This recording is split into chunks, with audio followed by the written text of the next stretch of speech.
హల్లెలూయా. ప్రభు మిమ్మల్ని దీవించి ఆశీర్వదించి బలపరిచి నడిపించిన దాకా ఆమె చెప్తామా వాక్యంలోకి వెళ్ళకుండా వచ్చిన పాట చాలిన దేవుడవు యేసు చాలిన దేవుడ నీవు చాలిన దేవుడవు యేసు చాలిన దేవుడ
చిన్నగా వాక్యం చూసుకుందామండి.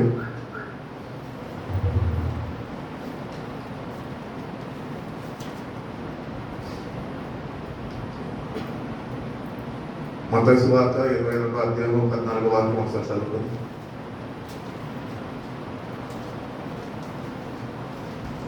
మత్తయి సువార్త 22వ అధ్యాయము 14వ వాక్యం.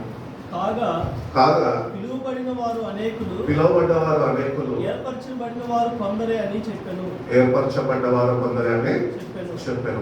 కాబట్టి దేవుని వాక్యం చెప్తుంది, అనేకులు పిలువబడ్డారంట కానీ కొందరే ఏర్పాటులో ఉన్నారంట. కాబట్టి దేవుని బిడ్డలుగా మందిరానికి వెళ్ళిన మనము రక్షణ పొందుకున్న మనము పిలువబడ్డాము, రక్షణని పొందుకున్నాము. రక్షణ పొందుకున్న మనం ఇప్పుడు ఎక్కడ ఉండాలి? ఇప్పుడు ఏర్పాటులో ఉండాలండి. God prepares us for his return. ఆయన మళ్ళీ తిరిగి రాబోతుండగా ఆయన నిన్ను నన్ను మనని ఆయన సిద్ధపరుస్తుంది. కాబట్టి తగిన సిద్ధపాటు మనకి పిలువబడ్డవారు అనేకులు, దాని ఏర్పాటులో ఉన్నవారు కొందరే. ఈరోజు నీకు నాకు ఒక ప్రశ్న ఉండాలి ఏంటంటే, మనం ఒక ప్రశ్న కలిగి ఉండాలి ఏంటంటే, ఆ ఏర్పాటులో నేను ఉన్నానా? దేవుడు నన్ను సిద్ధపరుస్తున్నాడా? నేను సిద్ధపడగలుగుతున్నానా? ఈరోజు క్రైస్తవులందరినీ చూస్తున్నట్లయితే అందరూ క్రైస్తవులే. మరి అన్యుల వాళ్ళు క్రైస్తవులలోనే అన్యులు కూడా ఉన్నారు. వాళ్ళు ఏదో నామకార్థ భక్తి కొరకు మందిరానికి వస్తూ ఉంటారు, కానీ నిత్యంగా వాక్యాన్ని వాళ్ళు గైకొనక, వాక్యాన్ని వాళ్ళు అర్థం చేసుకోక, వాళ్ళు ఏంటంటే వచ్చి విని వెళ్ళిపోయే అలవాటులోనే వాళ్ళు ఉండిపోతున్నారు. వాళ్ళు అనుకుంటూ ఉంటారు, నేను కూడా రేపటి దినాన్న దేవుడు రాబోతుండగా నేను కూడా ఏర్పాటు చేయబడ్డ వారితో నేను కూడా ఉంటాను అన్న ఒక భ్రమలో ఉంటున్నారు. అంతేగాని నిజంగా వ్యక్తిగతంగా వాళ్ళు సిద్ధపాటు లేని వారిగా భావిస్తారు. ఉదయకాలం కూడా చెప్పినాను, మనకి సిద్ధపాటు కావాలంటే ముందు ఏం కావాలి? మనకి దిద్దుబాటు కావాలి. దిద్దుబాటు లేకుండా సిద్ధపడడం ఉండదు. కాబట్టి వాక్యం చేత మన జీవితాన్ని ప్రతిదినము మనము సరి చూసుకోవాలి. తప్పిదాలు ఎక్కడో ఉంటూ ఉంటాయి, వాటినన్నింటినీ వాక్యం చేత సరిదిద్దబడే కృపను దేవుని యొద్ద నుంచి మనము పొందుకోవాలి అని దేవుడు ఎంతగానో ఆశిస్తున్నాడు. కాబట్టి ఈరోజు మన అందరం పిలువబడ్డాము, ఎక్కడ వాళ్ళమో ఎచ్చటి వాళ్ళమో కానీ సంఘంలో చేర్చబడ్డాము. ఈ సంఘంలో ఇంతమంది చేర్చబడ్డాము కానీ ఇంతమందిలో ఏర్పరచబడ్డవారు ఎవరు? నేను ఉన్నానో చెప్పగలుగుతా? అటు విశ్వాసము, అటు సావాసము, అటు వాక్యంతో దిద్దుబాటు, అటు జీవితము మనం జీవించగలుగుతున్నాం. ఒకవేళ లేకపోతే కనుక ప్రభా నువ్వు అయితే నన్ను పిలిచి ఉన్నావు, వచ్చి ఉన్నాను, నువ్వు ఇచ్చిన అమూల్యమైన రక్షణ నేను పొందుకొని ఉన్నాను, అని రక్షణ పొందుకున్న నేను ఈరోజు సిద్ధపాటు కలిగి జీవించలేని వాడుగా ఉంటున్నాను. కాబట్టి ఏర్పరచబడ్డవారు కొందరే వాక్యం సెలవిస్తున్న రీతిగా నన్ను కూడా ఆ ప్రణాళికల వాటిలో నన్ను కూడా ఏర్పరచుకోవా, నన్ను సిద్ధపరచుకోవా అని ప్రతిదినము మన జీవితాన్ని వాక్యంతో సరిచూసుకుంటూ ప్రార్థన చేసుకుంటూ అటు రీతిగా దేవుడు పంపిన పరిశుద్ధ ఆత్మని మనము పొందుకొని ఆయన మీద ఆధారపడుతున్నప్పుడు ఏర్పరచబడ్డ వారు కొందరే కాబట్టి మనం కూడా అందులోనికి చేర్చబడే వారిగా మనం ఉండగలుగుతాం. అందుకనే వాక్యంలో దేవుడు చెప్తూ ఉంటాడు ఏంటంటే, నా తలంపులు మీ తలంపులు వంటివి కావు. ఈరోజు మనం బహుశా అనుకుంటుండొచ్చు, నేను చనిపోతే చేసే భక్తికి నేను చేస్తున్న దేవుని కొరకు ఈ పరిచర్య ఏదైతే ఉందో నేను నా తలంపులతో నేను అనుకుంటాను, నేను చచ్చిపోతే పరలోక రాజ్యానికి వెళ్తాను. ఇట్లా అనుకుంటున్న వాళ్ళందరికీ దేవుడు చెప్తున్నాడు, బిడ్డ తొందరపడ కాదు. ఎందుకంటే నీ తలంపులు వేరు, నా తలంపులు వేరు. కాబట్టి మొదటివాడు కడపటివాడు అవుతాడు, కడపటివాడు మొదటివాడు అవుతాడు అని వాక్యం చెప్తుంది. కాబట్టి దేవుని కోణంలో మనము ఆలోచించడం నేర్చుకోవాలి. దేవునితోని సావాసంలో ఉంటున్నప్పుడు దేవుడు తన ఆలోచనలతోని ఆయన మనం నింపుతాడు. అటు సిద్ధపాటు దేవుడు మనకి కలుగు చేస్తాడు. నీ సొంత ఆలోచనలతో నువ్వు దేవుని అర్థం చేసుకోలేవు. ఈరోజు దేవుని అర్థం చేసుకోవాలి అంటే కనుక వాక్యం సెలవిస్తున్న రీతిగా దేవుని జ్ఞానము మనం పొందుతాం. అందుకని వాక్యం చెప్తుంది కదా, యాకోబు రాసిన పత్రికలు అంటాడు కదా, పైనుంచి వచ్చే జ్ఞానము మొట్టమొదట పవిత్రమైనది. The wisdom from above is very pure, అది పరిశుద్ధమైనది. ఆ పరిశుద్ధమైన జ్ఞానము మనం ఎప్పుడైతే పొందుకుంటామో అప్పుడే మనము ఏర్పరచబడగలుగుతాం. పిలువబడ్డం కానీ ఏర్పాట్లో లేని రోజు. ఎందుకంటే మనము లోక జ్ఞానంతో మనము దేవుణ్ణి ఆరాధిస్తున్నాం. బైబిల్ చెప్పుచున్నది 2 రకాల జ్ఞానం ఉంటున్నది ఈ లోకంలో. ఈ లోక జ్ఞానం అంటే ఏంటంటే దెయ్యాల జ్ఞానము అని బైబిల్ చెప్తుంది. కానీ ఇదే బైబిల్ చెప్తున్నది పైనుంచి వచ్చే జ్ఞానము, అనగా దేవుని దగ్గర నుంచి అనుగ్రహింపబడే జ్ఞానము, అది మొట్టమొదట పవిత్రమైనది. ఒకటి మన ఆలోచన విధానంలో కూడా దేవుని మనం అర్థం చేసుకోవాలంటే నీ ఆలోచనలు పవిత్రంగా ఉండాలి. వాక్యం చెప్తుంది కదా, పరిశుద్ధత లేకుండా దేవుని ఎవరు చూడలేరు. ఒకటి నీ తలంపులు ఎట్లున్నాయి, వాక్యానుసారంగా నడిపింపబడుతున్నాయా, లేకపోతే ఈ లోక జ్ఞానంతో నేను నడుచుకుంటున్నాలే అని అనుకుంటున్నావు, మోసపోతాం. జాగ్రత్త వహించే వారిని మనము ఉండాలి అని దేవుడు ఎంతగానో కోరుకుంటున్నాం. అంత్య దినాల్లో వచ్చినాము, రాకడ సమయంలో వచ్చినాము, ఎప్పుడైనా ప్రభు రావచ్చు. ప్రభు అయిన అతి త్వరలో రాబోతున్నాగా. అటు సిద్ధపాటు, అటు దిద్దుబాటు మన జీవితాల్లో ప్రతిదినము మనకి అవసరమైనది. ఎందుకంటే ఆయన ఏ చాపనన్నా రావచ్చు అని బయలు చెప్తుంది. ఉదయకాలం రావచ్చు, మధ్యాహ్నం రావచ్చు, సాయంత్రం రావచ్చు, రాత్రి అర్ధరాత్రి రావచ్చు. అందుకనే వాక్యంలో ఉపమానాలు చెప్తూ బుద్ధి కలిగిన కణికలు, బుద్ధి లేని కణికల గురించి చెప్పాడు దేవుడు. బుద్ధి కలిగిన కణికలంట దేవుని జ్ఞానంలో పొందుకొని దేవుని వాక్యాన్ని వాళ్ళ జీవితాల్లో వెలుగులాగా వాళ్ళు ఉంచుకొని పరిశుద్ధాత్మతో నింపబడి ఏ టైం అన్నా ఆయన రాని we are ready to meet him, ఆయన నేను ఎప్పుడైనా కలుసుకుంటున్నా అన్న విశ్వాసము, అటు ధైర్యము, అటు స్థిరమైన మనసుతోని వాళ్ళు ఉన్నారు. ఈ బుద్ధి లేని కణికలంట మనలాంటి వాళ్ళు మందిరానికి వెళ్తారు, పాటలు పాడతారు, మళ్ళీ యథావిధిగా మళ్ళీ లోకంలోకి వెళ్ళి ప్రభువుని మర్చిపోతారు. ఆయన రాబోతున్నారు. ఆ జ్ఞానము మనం పొందుకోకపోతే కనుక దేవుడు మనని తన రాక కొరకు సిద్ధపరచలేదు. పరిశుద్ధాత్మ దేవుడు మన కొరకు ఎందుకు పంపి ఉన్నాడు? నేను మిమ్మల్ని అనాథులుగా విడవను, మరొక ఆదరణకర్తని నా తండ్రిని వేడుకొని ఆ నామంలో మీ యొద్దకు పంపిస్తాను. ఆ పరిశుద్ధాత్మ దేవుడు ఏం చేస్తున్నాడు బైబిల్ చెప్తుంది అంటే, నేను చెప్పిన సంగతులే మీకు తిరిగి జ్ఞాపకం చేస్తాడు, అంతేగాని కొత్తవేమి ఆయన బోధించాడు అని వాక్యం చెప్తుంది. కాబట్టి ఒక విషయం మనము ఆలోచిస్తే కనుక క్రైస్తవులుగా ఉండడం ఒక వంత అయితే, పరిశుద్ధాత్మతో నడిపింపబడడం మరొక వంతు. పరిశుద్ధాత్మ లేకుండా దేవుని వాక్యాన్ని మనం హృదయంలో భద్రపరచుకోలేము. ఈ పరిశుద్ధాత్మ సావాసంలో మనం నిలిచిన్నప్పుడే ఆ పరిశుద్ధాత్మ దేవుడు ఏం చేస్తుందంటే ఆయన చెప్పిన మాటలే మనకి తిరిగి తిరిగి ఒక జ్ఞాపకం చేస్తూ మేల్కొల్పు కలిగిస్తూ ఉంటాడు. అరే ఈ లోకం శాశ్వతం కాదురా, ప్రభు త్వరగా రాబోతున్నాడు రా, కాబట్టి నువ్వు సిద్ధపడు, తగిన సిద్ధపాటు కలిగి ఉండు, ప్రతినిత్యము వేసి చూచే అనుభవంలో మనం ఉండాలి అని దేవుడు కోరుకుంటున్నాడు. ఎందుకంటే యజమానుడు ఎప్పుడైనా రావచ్చు. యజమానుడు వస్తాడే మనకెందుకు, మన పనులలో మనం అంటే వస్తాడు వెళ్ళిపోతాడు. ఆయన రెప్పపాటున మొత్తము జరిగిపోతుంది. కాబట్టి దేవుడు మనకు పిలుచుకున్న దేవుడు నమ్మదగిన వారు.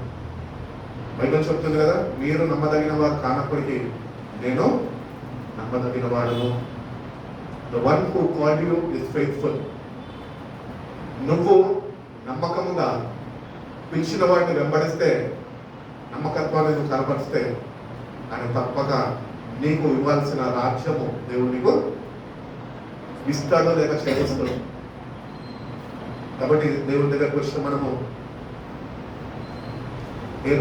ఏర్పాటులో నన్ను ఉంచు ప్రభు, నాటి సిద్ధపాటు నాకు కలుగు చేయి అని మనం ప్రతిదినము ప్రభుని వేడుకోవాలి. ఎందుకంటే మనం మనుషులు ఎక్కడో ఒక దగ్గర తలపులో, చూపులో, మాటలో తప్పిపోతూ ఉంటాం. ఈ తప్పిపోతున్న ప్రతి సమయము మనం అనుకుంటుంటాము మన బ్రతికింతే, ఇది మనం మారమని. నేను పరిశుద్ధాత్మ దేవుడు ఏం చెప్తున్నాడు తెలుసా, నువ్వు నీ మనసుని నా మీద పెట్టుకోగలిగితే, దేవుని వైపు నువ్వు తిరగలిగితే నీ బ్రతికింత కాదు, నీ బ్రతికేమో నేను నీకు ఒక మార్పు కలుగజేస్తాను, నా రాజ్యం మీద నీ మనసును నిలుపవాడిపోతాను. అందుకని యేసు ప్రభువు వారు ఇక్కడ ఉపపడతాడు కదా, మొట్టమొదట నా నీతిని, తర్వాత నా రాజ్యాన్ని వెతకండి. కానీ మనం ఈ లోకంలో ఎక్కడ వెతుకుతున్నాం ఈరోజు? ఉద్యోగాలు ఎదుగుతున్నాము, పెళ్లి సంబంధాలు ఎదుగుతున్నాము, గృహాలు ఎదుగుతున్నాము, కార్లు ఎదుగుతున్నాము, మనకు కావాల్సినన్నింటినీ వెతుకుతున్నాము. కానీ దేవుడు చెప్పింది చేయలేని వారుగా వచ్చు. కాబట్టి దేవుడు చెప్పింది చేయలేని వారుగా ఉంటూ దేవుని రాజ్యమును చేర్చుకోవాలంటే అది నీ వల్ల కాదు. కాబట్టి దేవుడు చెప్పిన రీతిగా మొట్టమొదట ఆయన నీతిని, ఆయన నీతి సూర్యుడు, నీతి వాక్యము, సత్యవాక్యాన్ని మనం ముందు ఉంచాం. దాన్ని అనుసరించుకొని మనం నడుచుకోమని చెప్తున్నాం. దాని తర్వాత నీతిని, తర్వాత రాజ్యాన్ని వెతకాలి. ఎక్కడున్నది దేవుని రాజ్యము చెప్పాలి. మీ మధ్యలోనే ఉన్నది అంటున్నాడు. మన మధ్యలో ఉన్నదంటే ఇప్పుడు మనకి ఇంకొక ప్రశ్న కావాలి. ఏంటంటే మన మధ్యలోనే ఉన్నది దేవుని రాజ్యము, కానీ ఆ రాజ్యంలో మనం ఉన్నామా లేక లోకంలో ఉంటున్నామా? ఆ రాజ్యంలోనికి చేరుకునే వారు ఉన్నారు. చచ్చిపోయినాక పరలోక రాజ్యం కూడా కాదు. ఇక్కడ బ్రతికి ఉన్నప్పుడే నీలో తుది శ్వాస విడవకుంటే పరలోకాన్ని నువ్వు అనుభవించాలి. దేవుని యొక్క మహిమతో నువ్వు కప్పబడాలి, నింపబడాలి. అనుభవాలు కూడా దేవుడు నేను నడిపించగలిగితేనే రేపు ఆయన రాబోతుండగా ఆ మధ్యాకర్షణలో నువ్వు ఆయనని కలుసుకునే వాడుగా నువ్వు ఉండగలుగుతావు అంటున్నాడు. యోహాను సువార్త 15వ అధ్యాయము 19వ వాక్యం ఒక మాట ఉంది చూడండి.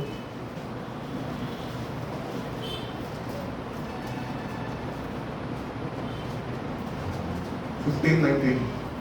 John chapter 15 verse 19. మీరు లోక సంబంధులైన ఎడల మీరు లోక సంబంధులైన ఎడల లోకం తన వారిని స్నేహించును. అయితే మీరు లోక సంబంధులు కాదు. నేను మిమ్మల్ని లోకంలో నుండి ఏర్పరచుకుని. దేవుడు వాక్యం క్లియర్గా చెప్తున్నది, మీరు లోకం నుంచి వేరు చేయబడ్డారు అంటే దేవుని రాజ్యంలోనికి పిలువబడ్డారు. ఆయన రాజ్యం మనలో ఉంటుండగా, మన మధ్యలోనే ఉంటుండగా ఆ రాజ్యం బయట మనం ఉంటున్నాం.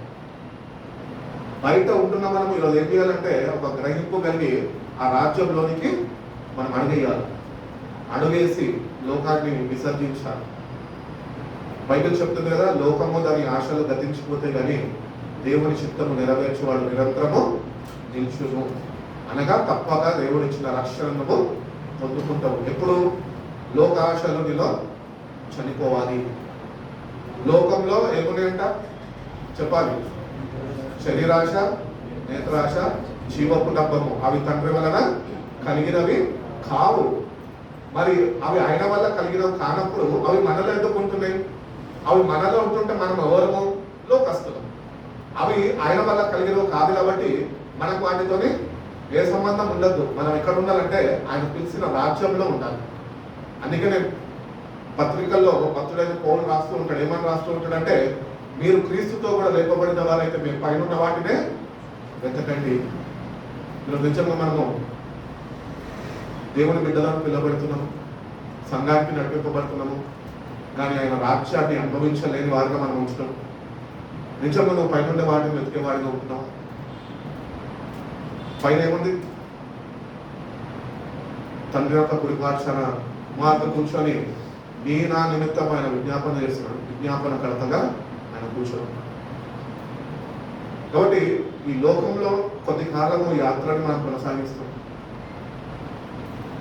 మనం ఎట్టి రీతిగా జీవిస్తున్నామో అదే మనం ప్రభు కొరకు తిరిగి ఆయనకి ఇవ్వగలుగుతాం. ఇచ్చిన ఈ జీవితంలో నిన్ను సంపాదించి నీ ధనము తీసుకొని వచ్చి ప్రభు అడుగుతలే.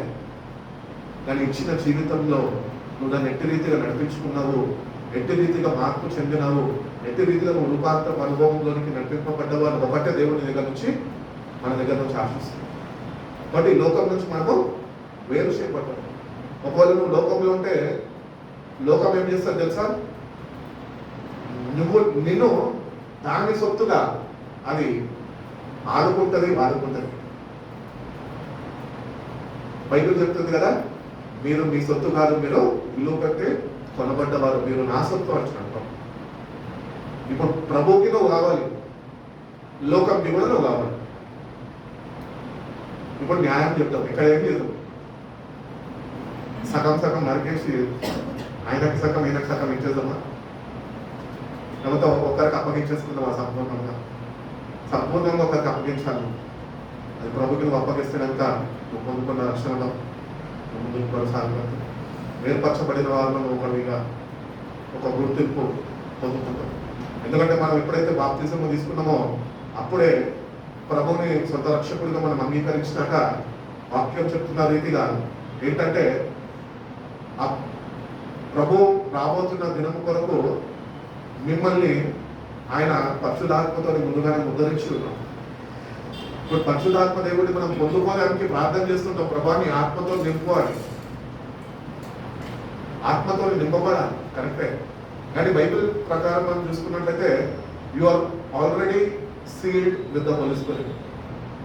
ఇప్పుడు పరిశుద్ధాత్మతో మనం ముద్రింపబడ్డాం, కానీ పరిశుద్ధాత్మలో మనము ఎదగలేని వారుగా మనం ఉంటున్నాం. ఎదగలేని వారుగా మనం ఉంటున్నాం. ఎందుకు ఎదుగుదల లేదు అంటే మనం ఆత్మీయతలో దిగజారిపోయిన వారు. వాక్యము చదవక, ప్రార్థన చేయక, పరిశుద్ధాత్మ సహవాసంలో నిలిచి ఉండక మన జీవితాల ముందుకి ఆచార భక్తిలో నడిపించేస్తుంది. కాబట్టి దేవుడు మనం పిలుచుకున్నాడు, ఈ లోకం నుంచి మనని వేర్పరచుకున్నాడు. పేతురు రాసిన మొదటి పత్రిక 2:9 అంటాడు కదా,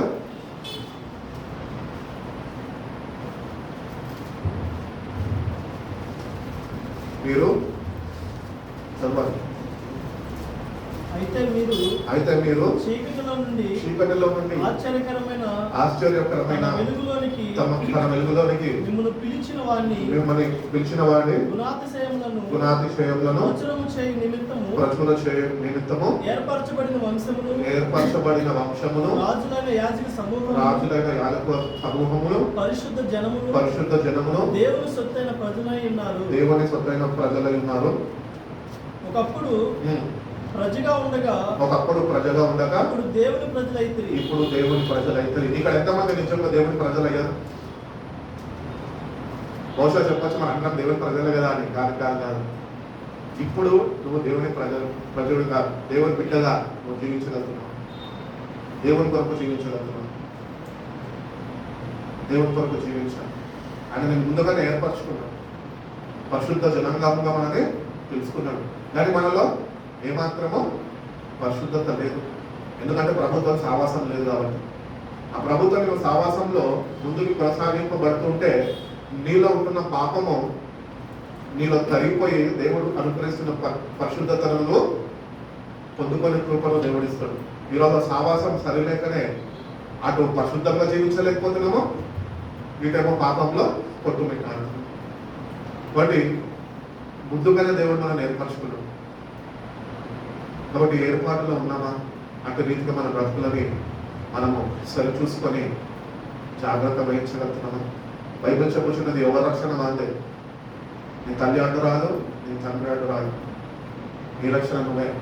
రేపు ఆయన సింహాసనం ఏదో తను ఒక్కడివే ఒంటరిగా నిల్చోవాలా, నీ జీవితంతో నువ్వు ఏం చేస్తావని నువ్వు లెక్క అప్పచెప్పాలి. ఎవరి క్రియలు చొప్పున వారికి జీతం ఇవ్వడానికి నేను రాబోతున్నాను. బైబిల్ ఇంకొక దగ్గర చెప్తున్నది, ఏమని చెప్తున్నదంటే నీ క్రియలు నిన్ను వెంబడిస్తాయి. ఇంకా పాపపు స్థితిలో ఉంటే పాపము వల్ల వచ్చే జీతము మరణము. కాబట్టి తప్పించబడాలి దాని నుంచి. నీటిగా గుర్తించి మనము ఏర్పరచబడ్డ వారము, పరిశుద్ధ జనాంగము. కానీ పరిశుద్ధత లేదు. ఇప్పుడు పరిశుద్ధతని దేవుని ఎందుకు వచ్చినామో మనము పొందుకోవాలి.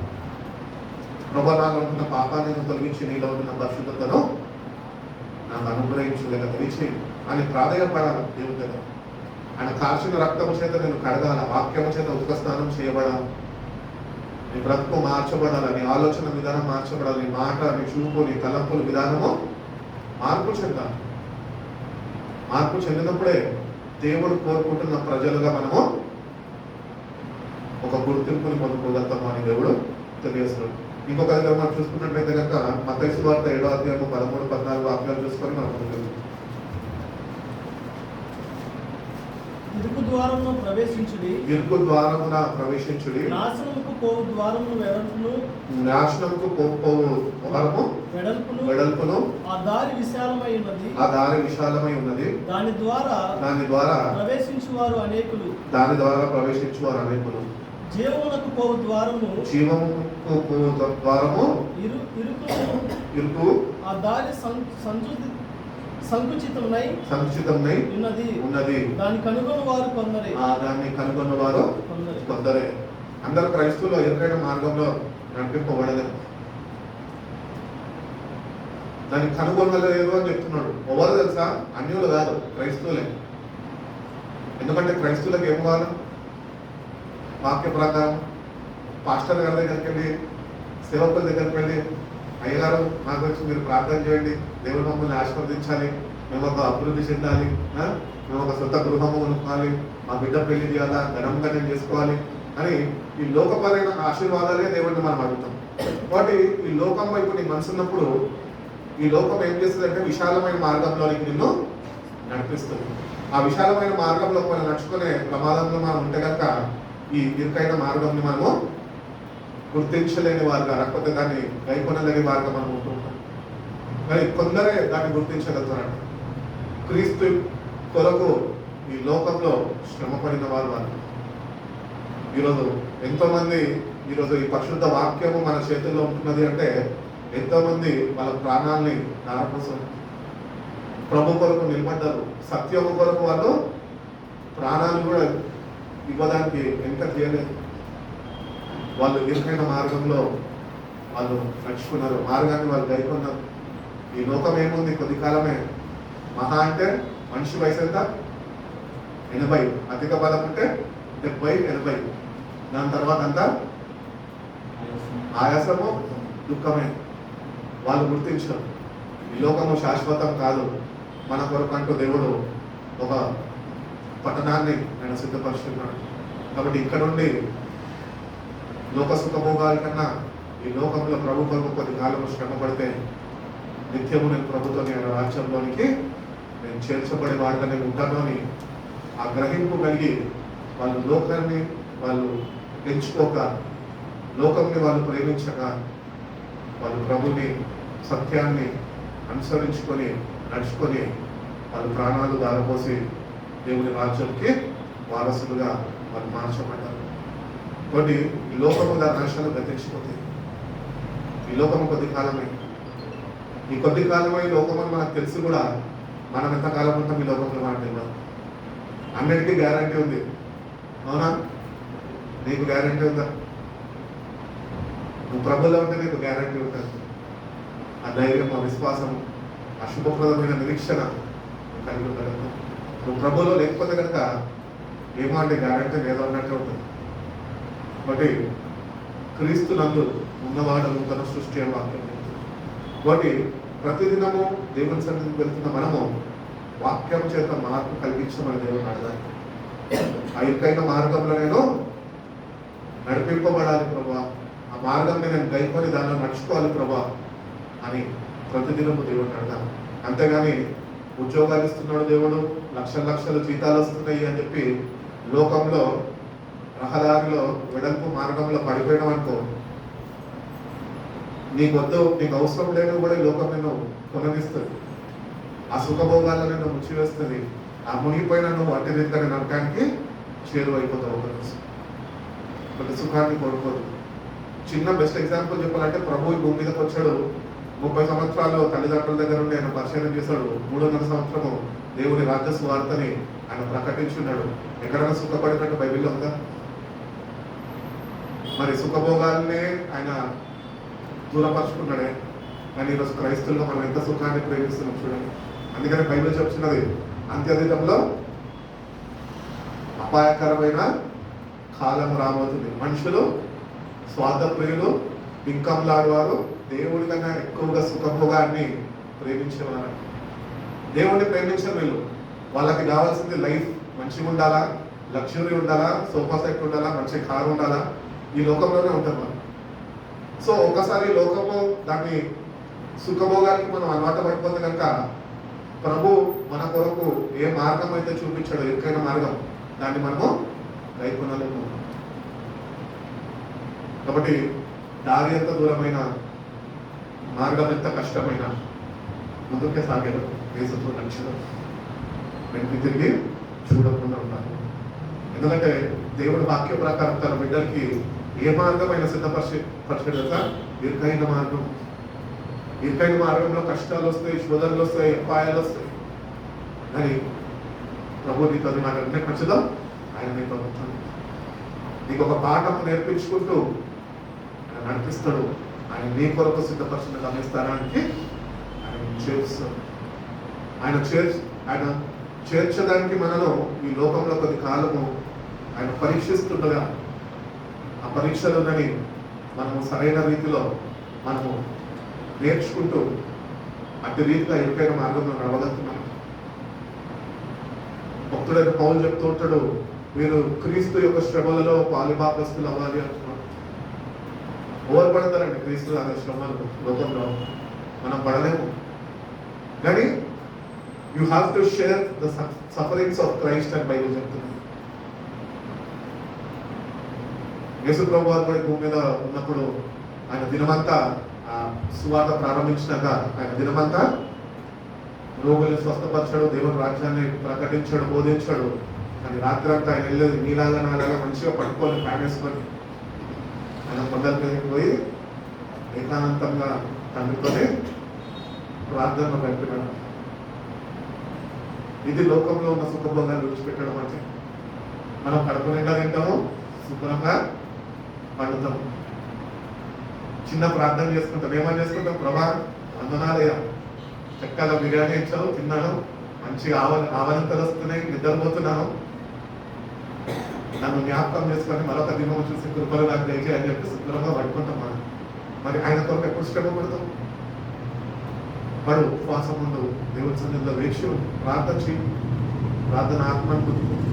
ఎప్పుడైతే నీ శరీరం నలకొట్ట పడుతుందో అప్పుడు దేవుడు యొక్క శ్రమ లేక నీకు అర్థమైంది. శరీరం ఏం కోరుకుంటుంది మన దగ్గర నుంచి? కష్టాన్ని కోరుకుంటుందా? మన శరీరం కష్టాన్ని కోరుకుంటుందా? కోరుకోదు, సుఖాన్నే కోరుకుంటుంది. మరి ఈ శరీరము దేవునికి విరుద్ధంగా ఇట్లా ఉంటుండగా ఈ శరీరాన్ని మనం ఏం చేయాలంటే నలగొట్టాలి, ఉపవాసం ఉండాలి. అందుకనే కొంతమంది చెప్తుంటారు డాక్టర్లు కూడా ఏమనంటే, వారంలో ఒకరోజు ఉపవాసం ఉండడము నీ ఆరోగ్యానికే మంచిది. దేవుని బిడ్డలుగా అట్లీస్ట్ ఒక రోజున ఉపవాసం ఉంటున్నాం వారంలో. పాపం యవనస్తుని చూస్తున్నప్పుడు నాకు అనిపిస్తుంటది, వాళ్ళకి 22 ఇయర్స్లో రావంట, అప్పటికే అసిడిటీ, అప్పటికే గ్యాస్ ప్రాబ్లమ్, గ్యాస్ట్రిక్ ప్రాబ్లమ్స్తో అలాడిపోతూ ఉంటారు. మరి వాళ్ళ శరీరాన్ని ఎప్పుడు అలా కొట్టుకుంటారో ఏం చేస్తుందో నాకైతే అర్థం కాదు. ఒకసారి వాళ్ళని చూసి దేవుడికి ఇచ్చిన ఆరోగ్యం ఉన్నప్పుడే దేవుడి కొరకు శరీరాన్ని నిలబడు, ప్రార్థన చేయడం నేర్చు, ప్రభుత్వాన్ని సహవాసంలో నుంచి ఉండడం నేర్చు. ఎందుకంటే దేవుడు కోరుకుంటున్న రీతిగా ఆ మార్గంలో మనం నడవాలి. దేవుడు అనేక పాఠాలు శిష్యులను చూడండి, హతసాక్షులయ్యారు. ఎందుకు? ప్రభు చూపిన మార్గము వాళ్ళు గైకొన్నారు, దాని ప్రకారం వాళ్ళు నడుచుకున్నారు. ఆ మార్గంలో వాళ్ళు నడిపింపబడ్డారు. వెంటనే వాళ్ళు ప్రభు కొరకు వాళ్ళ ప్రాణాలను త్యాగం చేయగలిగినారు. ఈరోజు ప్రభు కొరకు ఏం త్యాగం చేస్తున్నాం? ప్రభు నీ దగ్గర నుంచి, నా దగ్గర నుంచి అంత కఠినమైన హింసలు ఎక్కదలుచుకోలేదు. నేను ఒకటి అంటున్నాడు, లోకం నుంచి నువ్వు ఏర్పరచబడు, నా కొరకు నువ్వు చూపించు. పౌలు అంటున్నాడు కదా, నేను బ్రతుకుంటే క్రీస్తే, చావు అయితే అది నాకు లాభం. ప్రభు కొరకు జీవించాను కొద్ది కాలమే. ప్రభు నీ కొరకే సర్వాన్ని విడిచిపెట్టి ఈ భూమిపైకి వచ్చి పాపులైన మనని ఆయన రక్షించడానికి తన విలువైన రక్తాన్ని చిందించి కల్వరి శిలువలో ఆయన మరణించాడు. ఆయన మృత్యుంజయుడు తిరిగి లేచాడు. ఈరోజు తండ్రి గుడి మార్చాను కూర్చొని విజ్ఞాపన చేస్తున్నాడు. రేపు అతి త్వరలో ఆయన రాబోతున్నాడు. ఆఖరిగా చెప్తుంటే ప్రభు అంటూ ఉంటాడు యోహాను సువార్త 14వ అధ్యాయంలో ఏమంటాడంటే, మీ హృదయాన్ని కలవరపడనీయదు, నా తండ్రి అంటే అనేక గృహాలు ఉన్నాయి, నేను వెళ్ళి నీ కొరకు గృహము సిద్ధపరిచి నేనుంటున్న స్థలంలో మీరు కూడా నాతో నీ ముందే లాగున నేను మళ్ళా వచ్చి నేను మిమ్మల్ని తీసుకొని వెళ్తాను, ధైర్యముగా ఉండండి. మీరు ఈరోజు ధైర్యం ఉండగలుగుతున్నా? బైబిల్ చెప్పుచున్నది 365 రోజులు సంవత్సరానికి భయపడద్దు. కానీ ఒకసారి క్యాలెండర్ ఎక్కడ తిరిగేసి చూడు, 2025వ సంవత్సరము నీ జీవితంలో ప్రతి నెల భయముతోనే పీడిపోబడ్డావు. ఎందుకంటే ఇంకా నువ్వు ప్రభువు తెలుసుకోలేదు కాబట్టి. నువ్వు ప్రభువు తెలుసుకుంటే భయం నేను విడిచిపెట్టి వెళ్ళిపోతుంది. ప్రభు ధైర్యంతోనే నేను నింపగలుగుతాను. ఈ రోజు కూడా నేటికి కూడా సంవత్సరం ప్రారంభించుకొని 6 మాసాలు అయిపోతున్నాయి. ఏ భయంతో నువ్వు పీడింపబడుతున్నావు, ఏ భయము నేను వెంటాడుతున్నది, ఆ భయం నుంచి విడుదల కావాలని ప్రభు ఆయన వాక్యం ఇస్తున్నాడు. ఎబ్రియుల పత్రికలు అంటారు కదా, దేవుని వాక్యము మన ఆత్మకు ఖడ్గమై ఉన్నది. ఆ ధైర్యం ఇస్తుంది మనకు వాక్యం. అందుకని భక్తుడు పాఠంలో రాశాడు కదా, నీ వాక్యమే నన్ను బ్రతికించను, బాధలలో అది నాకు నెమ్మదినిచ్చేది. కాబట్టి దేవుని వాక్యంతో అటు సావాసంతో నిలిచి ఉంటే మనం ఈ లోకాన్ని జయించుకోవడం. ప్రభు ఇంకొక మాట అంటాడు ఏంటంటే, చూడండి నేను ఈ లోకాన్ని జయించాను, మీరు కూడా ఈ లోకాన్ని జయించాను. మనంతటా మనం జయించలేం, కానీ మన ప్రభుత్వం ఉంటే ఆయన మనకి ఆ జీవితాన్ని ఆయన చేకూరుస్తాడు, పురికొల్పుకుంటాడు. ఆయన రాజ్యంలోనికి వారసులుగా మనల్ని ఆయన చేర్చుకుంటాడు. దేవుడు అటువంటి కృప మనందరికీ అనుగ్రహించి మనం బలపరిచి నడిపించిన దాకా చిన్న ప్రార్థన చేసుకున్నాం. పరిశుద్ధుల ప్రేమగా గొప్ప తండ్రి, మమ్మల్ని మీరు ఎంతగానో ప్రేమించి ప్రభా పునరుద్ధాన దినమునైనా సాయంత్రకాల ఆరాధనలో ఇద్దరు కూడుకునే కృపను మనం దయచేసుకొని ధనమందిస్తున్నాం ప్రభా. నిన్న వాక్యాన్ని నైనా మేము విడిచిపెట్టక ప్రభా, దానినైనా మేము గైపోని ప్రభా ఆ ఏర్పరచబడి వారిలో చేర్చబడే కృపను మాకు దయచేసినటువంటి జీవితాలనైనా మరి మాకు ప్రభావింపజేయమని అడుగుతున్నాం తండ్రి. పిలువబడ్డం దానినైనా ఇంకా ఏర్పరచబడలేదు ప్రభా, ఈ లోకంలోనేనైనా ఇంకా మేము కొట్టిమిట్టాడుతున్నాం ప్రభా.